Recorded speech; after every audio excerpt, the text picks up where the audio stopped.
பாலனே சொல்லுங்க, நீங்க குறுக்கிட்டீங்க கருணாநிதி பேசும்போது. அதாவது நான் சொல்ல முற்பட்டது என்னன்னா, 10.5 விவகாரத்தை பொறுத்தவரையில் திமுக இன்னைக்கு அதை பற்றி பேசுவதற்கு அவர்களுக்கு அதாவது அந்த வார்த்தையை நான் சொல்லக்கூடாது, தகுதி என்பதே அவரிடம் இல்லை.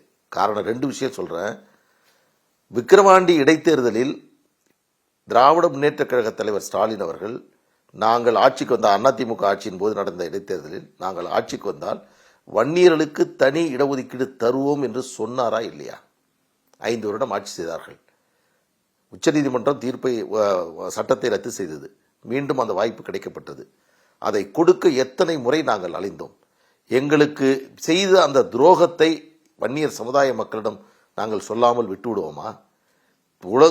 இந்தியா முழுவதும் சாதிவாரி கணக்கெடுப்பை நடத்தி கொண்டிருக்கிறார்கள். கடந்த ஆட்சியில் எடப்பாடி பழனிசாமி அவர்கள் சாதிவாரி கணக்கெடுப்பு நடத்த நீதியரசர் குலசேகரன் ஆணையத்தை அமைத்தார். இந்த ஆட்சி வந்த பிறகு அது அப்படியே கிடப்பிலே போட்டார்கள். இதையெல்லாம் நாம் எதிர்காலத்தில் பேசத்தான் போகிறோம். ஒன்று நெல்சன், இந்த ஆட்சி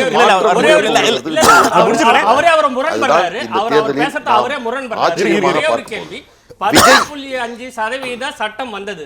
எடப்பாடி பழனிசாமி அவர்கள் சட்டத்தை நிறைவேற்றினார். அதை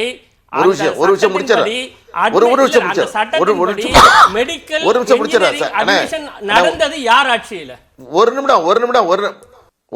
நிமிஷம் நான் முடிச்சிடறேன். அது அந்த தீர்ப்பு கிடைக்கப்பட்டு 3.5 ஆண்டு காலம் ஆகிறது. ஏன் அதை செய்யவில்லை? எது தடுத்தது உங்களை? கொடுப்பதற்கு என்ன தடை உங்களுக்கு? எப்படி இதை கடந்து செல்ல முடியும் உங்களால்? இதற்கு பதில் சொல்ல வேண்டாமா? நான் இந்த விஷயத்தை விட்டுறேன். எங்க பிரச்சனை உங்க பிரச்சனை இது வேண்டாம். இந்த ஆட்சி மீண்டும் அவர்கள் அதிகமான இடங்களை பெறுவார்கள் என்று சொல்லுகிறார்கள். இன்னொரு தகவலை சொல்லுகிறேன். விஜய் அவர்கள் அவருடைய வருகையின் காரணமாக யாருக்கு லாபம், யாருக்கு நட்டம்?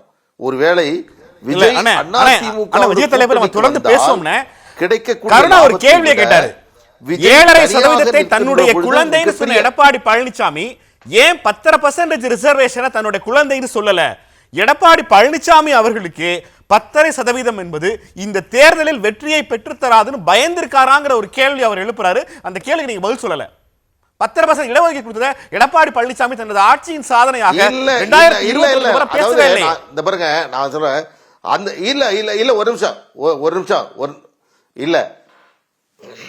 ஒரு நிமிடம் நீங்க தெளிவா பாருங்க. எடப்பாடி பழனிசாமி அவர்கள் 10.5% கொடுப்பதற்கு முன்பாகவே சாதிவாரி கணக்கெடுப்பு நடத்துவதற்கான ஒரு உத்தரவை போட்டார்.